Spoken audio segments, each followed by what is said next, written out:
I have used sound in so many different ways. I first started with my singing bowls during the pandemic. And before I even shared sound medicine publicly with other people, I was using my bowls to help me with sleep. I had a lot of trouble sleeping during the pandemic. And I remember I used to sit with my bowls at night before I would go and get in the bed. And it just helped a lot with my sleep quality and also with my ability to fall asleep with more ease. So I've used it. I have continued to use it in that way. I don't use my bowls consistently every night, or just the element of sound, I should say, every night before I go to bed. But I do continue to use my bowls sometimes to help me to go to sleep. I also think of sound, including the instruments that I have and that I use in my sound journeys, as a form of medicine. I think about how the sound can really hold space for you, and almost like an audio hug can also help you to just feel held and covered. And it's a beautiful experience when you can have that experience in community with other folks. So using it as a form of medicine for myself, and also to support and provide healing spaces for others.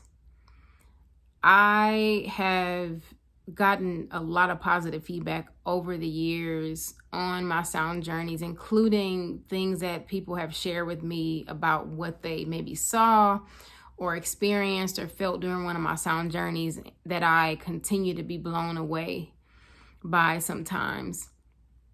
One other thing that I think sound has helped with is to process and work through grief.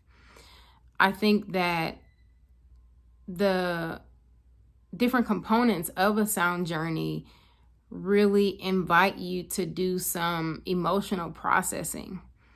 And with the busyness of life and being caught up in following a particular schedule and completing tasks, it can be difficult for you to pause and have time to really process what's happening. But when you have a space where you can literally come and sit down or lie down and just be in that one space, it allows for whatever is ready to come up to come up. And it is one of those things that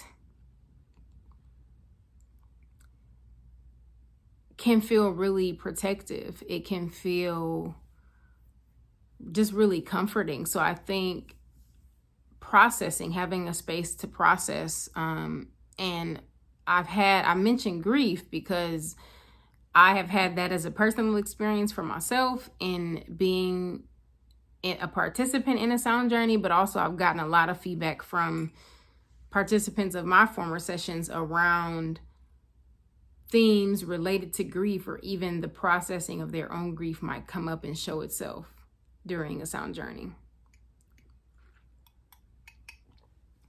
I also think that sound this modality, I should say, can help you to better understand your relationship to sound. When it comes to sound, there can sometimes be judgment from us, or even reactions that we may have that we're not aware of or we're not as mindful of. And sometimes those reactions can bring us face to face with triggers that we may have.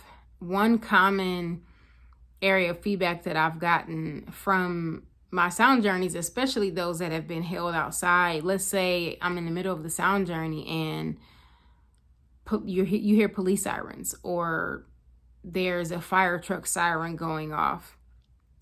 I have heard folks talk about being scared, also talking about like feelings of being triggered, feeling activated in that way by those sirens, feeling scared. And it really helps you to be more aware of how you respond to different sounds, which can just help you as you are continuing to navigate life where sounds are all around us. You have likely heard different sounds even since I've been talking. And I think it's one of those modalities that can help you to just better understand your relationship to different sounds and how, or even which sounds resonate with you more than others. So that's what I'll share about just why, how I've used it. Why do I use sound as a modality? Why am I interested in sound at all? And I want to go back to what I said about medicine. I think that the modality itself provides so much medicine, even for myself. It is a form of one of the many tools, I'm going to say, and modalities used for healing. It is also something that I feel really good about when I'm holding space for folks. There's a feeling of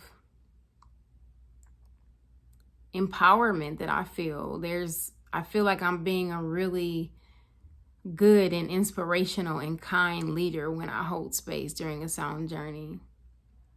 It's also, I think, a way for me to continue to get to know the different aspects of myself and just go deeper within myself, because even as I'm facilitating, or maybe as I'm preparing, or sometimes after the sound journey is over and I'm processing with myself, how did things go? There's a lot coming up for me as well, different things that I'm learning about myself and about how I might need to show up differently, about things that are changing in my thought processes that I'm noticing. So it really is this beautiful tool and modality that I think allows for peace, for authenticity, also creating an awareness within yourself, within your body, and really being able to allow yourself to be present. And how difficult that is for some folks when you finally have an opportunity to stop, to pause, and to just be. What do you do with it? How does it impact you? How do you respond to it? Do you resist it, or are you accepting of it? So there's a lot that comes up for me when I think about why I do this and why I feel it's so important to me to continue to do it. What I'll share in closing is that it is a modality that I think can be for everyone, but one that everyone may not be open to. I think sometimes there are misconceptions around alternative medicines or alternative forms of healing, and that continues to be the case.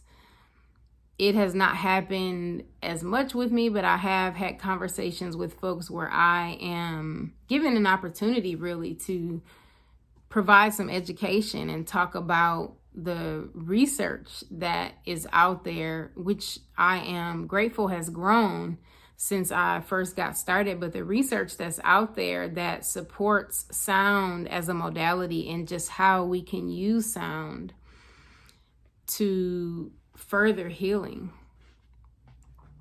So that's what I want to share about why I do it, why it is so meaningful to me, and why it is something that I think is just needed, and why I've stepped up in the way that I have as it relates to just sound as a modality. So I've taken y'all on a bit of a journey. I've talked about my background with using my voice, with music, with singing, and then brought you more to present day around just what has the journey, some of what the journey has been like for me, and why I think it's unfolded in the way that it has in terms of how I was brought to sound in the first place. So thank you for allowing me to share that with you, and just for tuning in and for listening.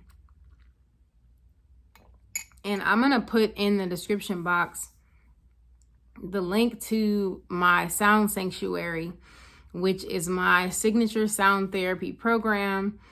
I am currently accepting new clients, both individuals and groups. And by groups, I mean organizations, corporations. I facilitated sound journeys for yoga and integrative wellness studios, for corporations, also for colleges and universities, nonprofit settings, events and summits. All of that information is going to be in the Sound Sanctuary, but I just want to share with y'all because I haven't talked much on the channel about sound. I have started recently posting mini sound meditations, which folks have really appreciated, and I'll continue to do that. But I wanted to just share a little bit with you, a little more with you about my background and just my journey to sound. So I'm going to make sure I include the information for my Sound Sanctuary so you can just learn more about, see some cool images and videos, but also just learn more about some of the clients that I've worked with and the impact that I've been able to have. Well, that's all that I have for y'all for today. I look forward to connecting with y'all again soon. But in the meantime, reconnect with you. Peace.